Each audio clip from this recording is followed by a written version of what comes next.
Hey guys, Steven the Salon Guy here. I know what you're thinking. Usually, you see me in a salon environment, and why am I in a kitchen environment with a bunch of alcohol?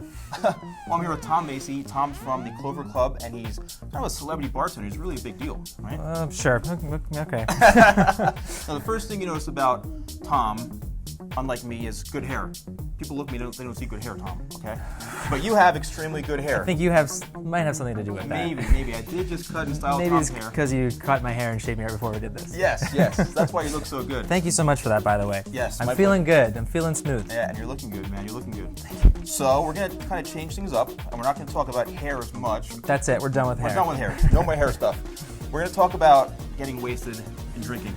Or just drinking responsibly. That's true. Responsibly, you know. Or do whatever you want. Yeah. So talk about drinks. I am pretty much straight up with my drinks. I like scotch.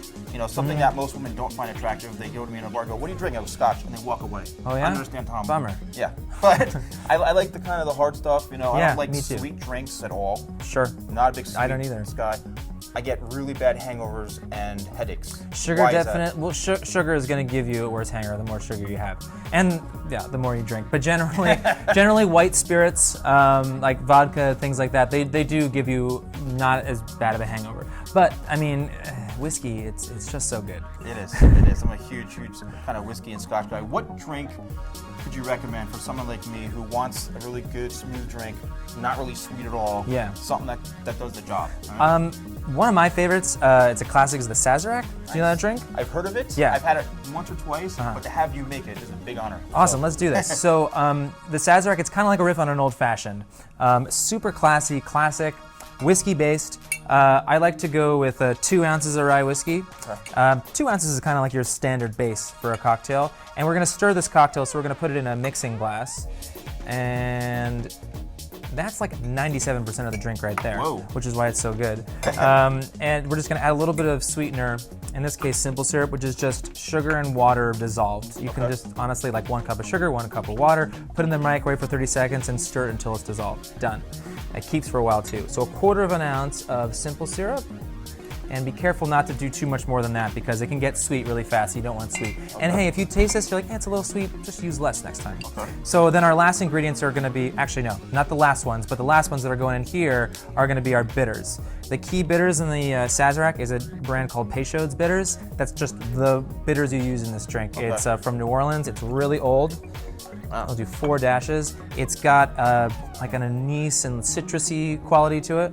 And then I also like, this isn't quite traditional, but I like to add a dash or 2 of Angostura bitters to kind of ground it. These have a little more like earthy flavors. Angus? Angostura. Okay, not Angus. Like not steak. Angus bitters. I don't want to taste any Angus steak. There's no meat in this.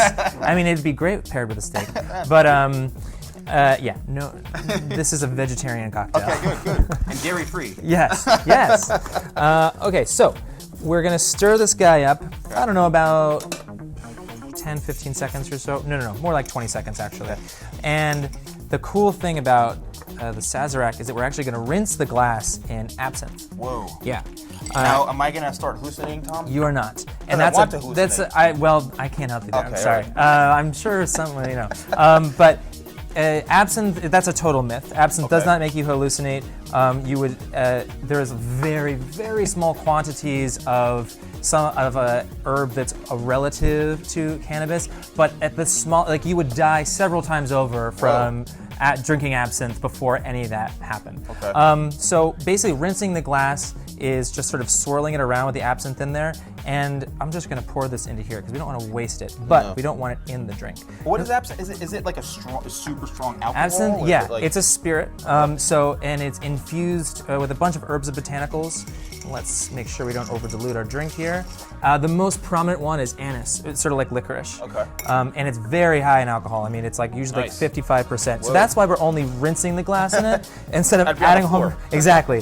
When you rinse the glass, it's so potent. You get all these aromatics sort of coming out of the glass, and it adds a lot of flavor, but you don't make the drink too strong. Okay. Now, one thing I want to ask you, Tom, Yeah. is I noticed you're measuring everything out. Yeah. Okay. So when I go to typical dive bar, these guys aren't measuring things out, and the drinks sometimes they just don't taste like a real. measuring really make that much difference? Huge difference. Okay. I mean, this, like I was saying before about, the simple syrup. If you just poured simple syrup in there, eyeballing a 1/4 ounce of simple syrup is really hard. It's probably impossible to do consistently. Okay. Just gonna squirt a little lemon oil on top there and finish it. Wow. So that's why, and we're not gonna put this in. This is called express and discard. So you just express the oils and Toss it. discard the lemon peel. Nice. But yeah, that's the drink. But yeah, measuring That's that's it. Wow. And no, it doesn't look like much. So you don't put ice, it's... No, it's served neat. Usually you have cocktails that are served up or they're on the rocks. This is kind of in between. This is called serving it neat. Wow. Do you mind if I... Please, I by all want to means. just take a whiff of this to see how it... Yeah. So you got... Wow, it smells amazing. So you got those aromatics you got the anise there, you've got the lemon oil, and then when you drink it though, you get that big, bold rye whiskey flavor. This is safe to drink, Tom, isn't it?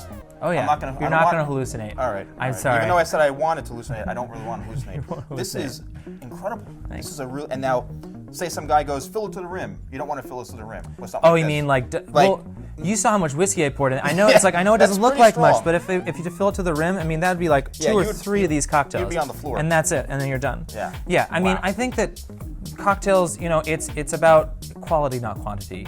Like this is a sipping drink, and that's... Yeah, I would nurse that for like 3 weeks. Well, it'd be pretty warm by the end of it. But 3 minutes? Yeah. Oh yeah, right. I don't know about that, but Okay. But Tom, listen, thank you so much for showing me how to do this. Sure. Man. And for my viewers, I want to maybe follow you. Any social media stuff you want to plug? Well, I've got my website, tommacy.com, and all my social media channels are on there. A bunch of recipes too.